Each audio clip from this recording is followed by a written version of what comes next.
ദൈവമനുഷ്യൻ്റെ സ്നേഹഗീത അധ്യായം 145. കാഴ്ചവെപ്പിൻ്റെ സമയത്ത് ദേവാലയത്തിൽ.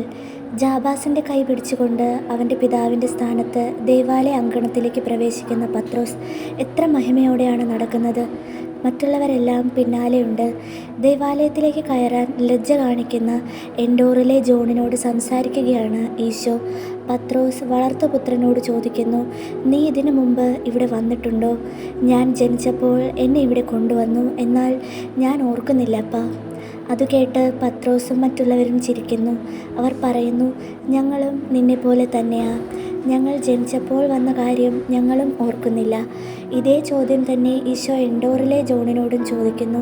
ഞാൻ ജനിച്ച് കാഴ്ചവെപ്പിൽ അമ്മ എന്നെ ദേവാലയത്തിൽ കൊണ്ടുവന്നു. പക്ഷെ അവൾക്ക് നടക്കാൻ ആരോഗ്യം ലഭിച്ചതിന് മുമ്പായിരിക്കാം അവൾ നടന്നത്. അതേ തുടർന്ന് അവൾ രോഗിണിയായി. അതിൽ നിന്ന് രക്ഷ പ്രാപിച്ചില്ല. എൻ്റെ അപ്പൻ എന്നോട് പറയുമായിരുന്നു, നിന്നെ ദേവാലയത്തിൽ കാഴ്ചവെച്ച സന്തോഷത്തോടെയാണ് അവൾ മരിച്ചതെന്ന്.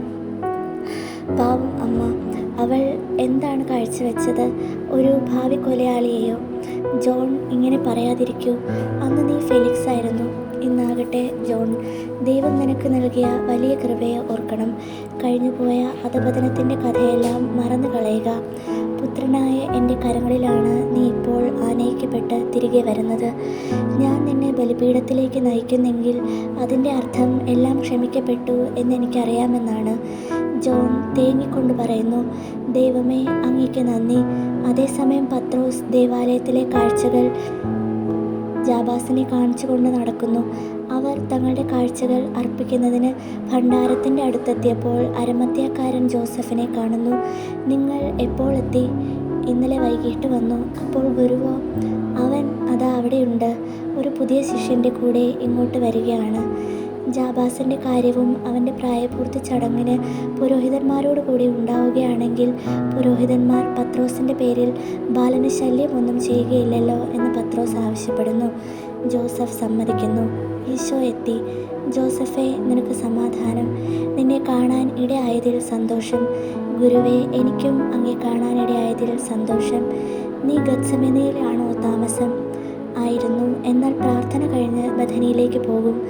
ഗുരുവേ, യോനായുടെ പുത്രൻ സൈമൺ എന്നോട് കുട്ടിയുടെ പ്രായപൂർത്തി ചടങ്ങിനെക്കുറിച്ച് പറയുകയായിരുന്നു. ഞാനും വരണമെന്ന് ആഗ്രഹിക്കുന്നു. പെസഹയ്ക്ക് മുമ്പുള്ള ബുധനാഴ്ച നിയമത്തിൻ്റെ പുത്രൻ എന്ന നിലയ്ക്ക് അവൻ്റെ പെസഹ ആചരിക്കട്ടെ എന്ന് ഞാൻ വിചാരിക്കുന്നു. വളരെ നല്ലത്. അവൻ ബഥനിയിൽ നിന്ന് വന്ന് നിങ്ങളുടെ കൂടെ ചേരാം. ഗുരുവേ, ധൂപാർപ്പണത്തിന് സമയമായിരിക്കുന്നു. എനിക്ക് പോകാൻ സമയമായി. സമാധാനം നിന്നോട് കൂടെ. വരൂ ജാബാസ്. ദിവസത്തിലെ ഏറ്റവും പ്രധാനപ്പെട്ട മണിക്കൂറാണിത്. പ്രഭാതത്തിലെ പ്രധാനപ്പെട്ട ഒരു മണിക്കൂറും.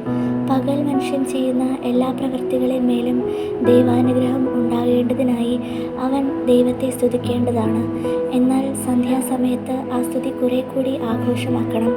പ്രകാശം മങ്ങുന്നു, ജോലികൾ അവസാനിക്കുന്നു, രാത്രിയാകുന്നു. മങ്ങിയ പ്രകാശം പാപത്തിലേക്ക് മനുഷ്യൻ വീഴുന്നതിനെക്കുറിച്ച് ഓർമ്മിപ്പിക്കുന്നു. യഥാർത്ഥത്തിൽ അധിക പാപങ്ങളും രാത്രിയിലാണ് മനുഷ്യൻ ചെയ്യുന്നത്. അതെന്തുകൊണ്ട്?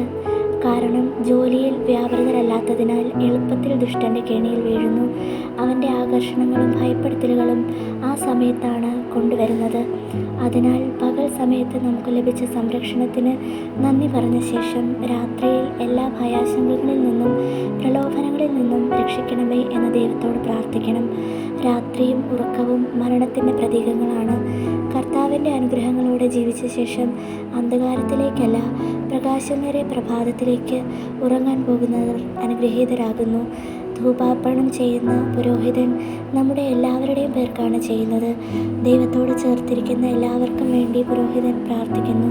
തൻ്റെ മക്കളായ എല്ലാവർക്കും നൽകാനുള്ള അനുഗ്രഹം ദൈവം അദ്ദേഹത്തെ ഏൽപ്പിക്കുന്നു. നോക്കൂ, ഒരു പുരോഹിതൻ്റെ ശുശ്രൂഷ എത്ര ശ്രേഷ്ഠമാണെന്ന്. സമയമായി എന്ന് കാഹളം വിളിച്ചറിയിക്കുന്നു. നമുക്ക് പോയി യഹോവയെ ഭക്തിയോടെ സ്തുതിക്കാം.